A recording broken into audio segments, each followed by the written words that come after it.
Blink-182 actually did their first ever live concert back together with Tom DeLonge. If you follow Blink-182, they've recently reunited as their original lineup of Mark Hoppus, Tom DeLonge, and Travis Barker after Tom was not in the band for a few years. And they did their first live performance at Coachella, live streamed it. I watched the whole thing and it was just incredible. It's making me so excited. I'm seeing them in 2024 next year in Melbourne. And this made me so excited to see them because they're so energetic. They're having so much fun. And they had a live album back in the late 90s or early 2000s called The Mark, Tom and Travis Show.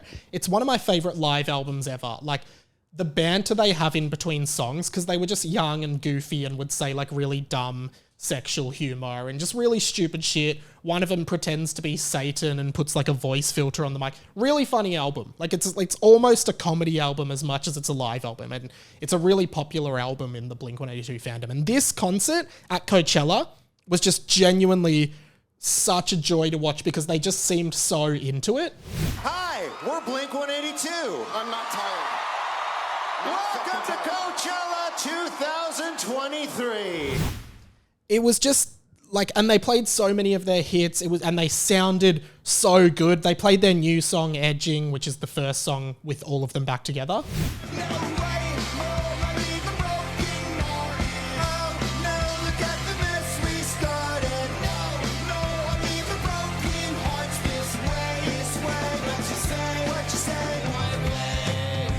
Genuinely had goosebumps listening to the whole thing and watching the whole thing and watching the three of them on stage together performing. Like it meant so much to me and I'm like, fuck, this is going to be such a good gig. But also just the banter, particularly Tom DeLonge.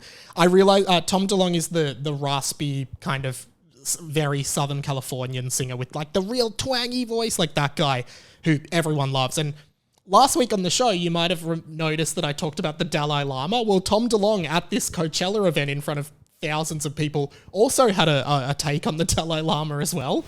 There's a Dalai Lama kissing booth and it's fucking gnarly. Don't do it. Don't kiss the Dalai Lama, you fucking Coachella fucking pervert. I just love that. Fucking Coachella perverts. I just think that if you went to the Dalai Lama kissing booth, you got off easy. Because I went to a different one of his booths and it wasn't that. It was gnarly. It was fucking gnarly. I just don't want to go back to it. I just didn't think he would be so gnarly like that. I thought he would be something we can... I don't know what else to say. I'm going to start a song. So much energy, so much synergy, and just like the music sounded great. Like the whole performance was great. And if you're a Blink-182 fan, you'll know exactly what I mean. But it is really interesting to see them all back together. They're now like definitely late 40s, nearing 50. Maybe Mark is 50 already. But just the energy and the spirit behind these guys of playing these old songs of theirs that people love so much and enjoy so much, being on stage together and doing what they used to do. To me, it's really full circle. Here's some more of the banter I enjoyed from Tom. You guys ever played around with your dad in the bath? This guy knows what I'm talking about. This guy knows exactly what I'm talking about. The dad bather. You guys ever bathed with your dad? This guy knows. And just like that kind of dumb, stupid, boyish banter, like that's what they were doing 20 years ago when they were a band on that live album, which you should go and listen to. That's what they were doing, and now they're here doing it again like 20 years later, and they're having fun with it. You know, it's not to be taken seriously. It's not over serious or overzealous. It's Blink-182, and that's what the fans have come to love from them. Of course, I loved this moment where they got the entire crowd in for the iconic Tom DeLonge verse on I Miss You. Sing it! Where are you? And I'm so sorry. I cannot sleep. I cannot dream tonight. I need somebody at hallway.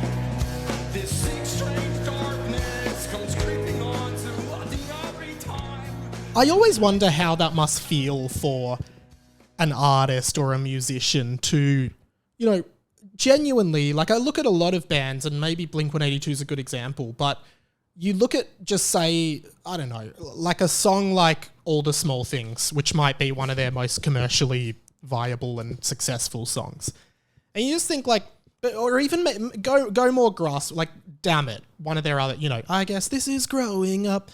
A song like that where it's about, you know, breaking up with your girlfriend from real life experience of Mark Hoppus when he wrote it. One day, he's like 18 years old. He's writing this song about breaking up with his girlfriend, puts it on an album, starts playing it to a few people, and then 25 years later, 30 years later, he's playing it at festivals in front of thousands of people who are singing these words back to them. And to every single person in that crowd, it has a different meaning. Like it's meant something different to their lives.